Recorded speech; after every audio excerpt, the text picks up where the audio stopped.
নমস্কার বন্ধুরা, আমি আজ আপনাদের সাথে শেয়ার করব ডালপুরির রেসিপি।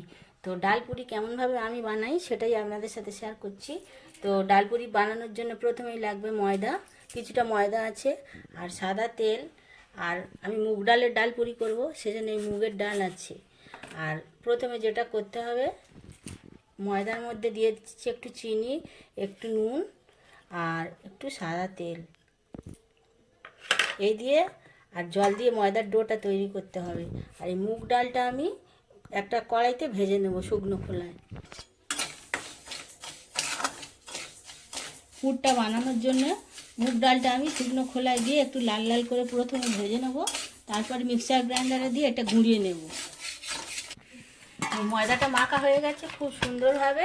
এবারে ময়দার গায়ে আমি একটুখানি তেল হাত বুলিয়ে নিয়েছি।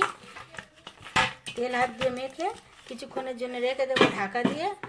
আর এদিকে আমার ডালটাও ভাজা হয়ে গেছে, ডাল ভাজাটা আমি গুঁড়িয়ে নিয়েছি। এবারে তৈরি করতে হবে পুরটা। তো সেজন্য আমি কড়াই বসিয়ে দিয়েছি উনুনে, পুরটা তৈরি করব।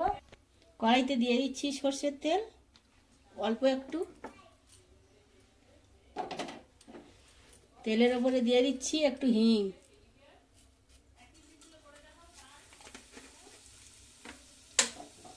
আর দিচ্ছি একটু আদা আর কাঁচা লঙ্কা বাটা আছে, এটা দিয়ে দিলাম। আর একটু হলুদ গুঁড়ো, ধনে গুঁড়ো, জিরে গুঁড়ো দিয়ে এটা একটু ভেজে ভেজে নেব।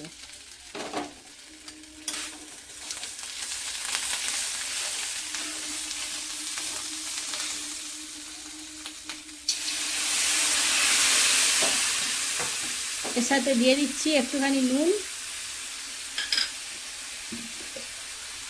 আর গুঁড়িয়ে রাখা ডালটা।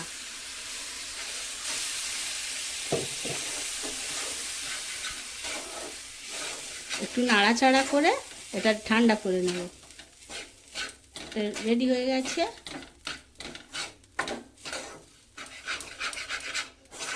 পুরটা এরকম শুকনো শুকনোই হবে, তাহলে খেতে ভালো লাগবে, অনেক দিন রাখাও যাবে।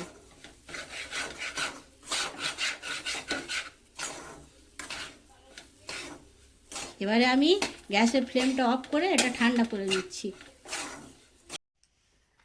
ডাল ভাজাটার পুরটা রেডি হয়ে গেছে, ঠান্ডাও হয়ে গেছে। আর এদিকে আমি ময়দা থেকে গোলা কেটে নিয়েছি, গোল করে নিয়েছি। এবারে আমি এই রকমভাবে পুরটা এর মধ্যে ভরবো।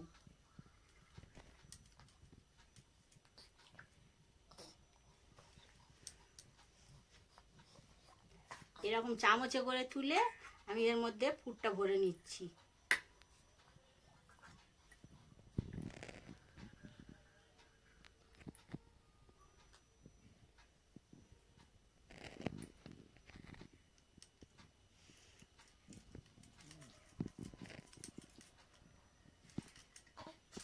এইরকমভাবে খুলি থেকে গোল গোল করে কেটে নিয়ে, লেচি কেটে নিয়ে আমি আগে সমস্ত পুরগুলো ভরবো, তারপরে আমি এগুলোকে তেলের উপরে ভাজবো।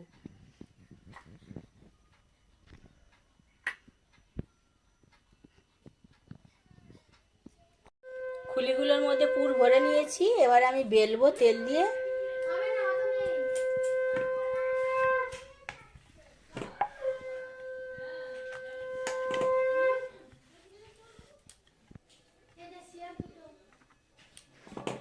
এরকমভাবে সমস্তগুলো আগে বেলে নেবো, নিয়ে তারপরে ভাজবো। পুরিগুলো সমস্ত বেলে নিয়েছি। আর ভাজার জন্য আমি কড়াইতে তেল গরম করতে দিয়েছি, তেলটা গরমও হয়ে গেছে। এবার একটা একটা করে আমি ভেজে নেব।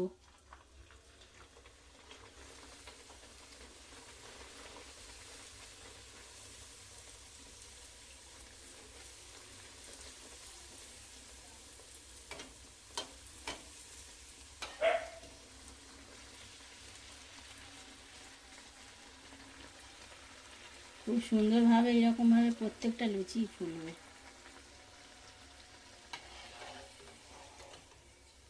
এইরকমভাবে সমস্ত পুরিগুলোকে আমি আগে ভেজে নেব, তারপরে পরিবেশন করে আমি আবার দেখাবো।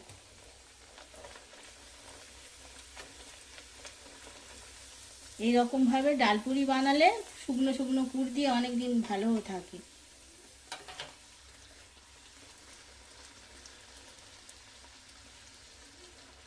তো সমস্তগুলো আগে আমি এইরকমভাবে ভেজে নিই, তারপরে পরিবেশন করে দেখাচ্ছি।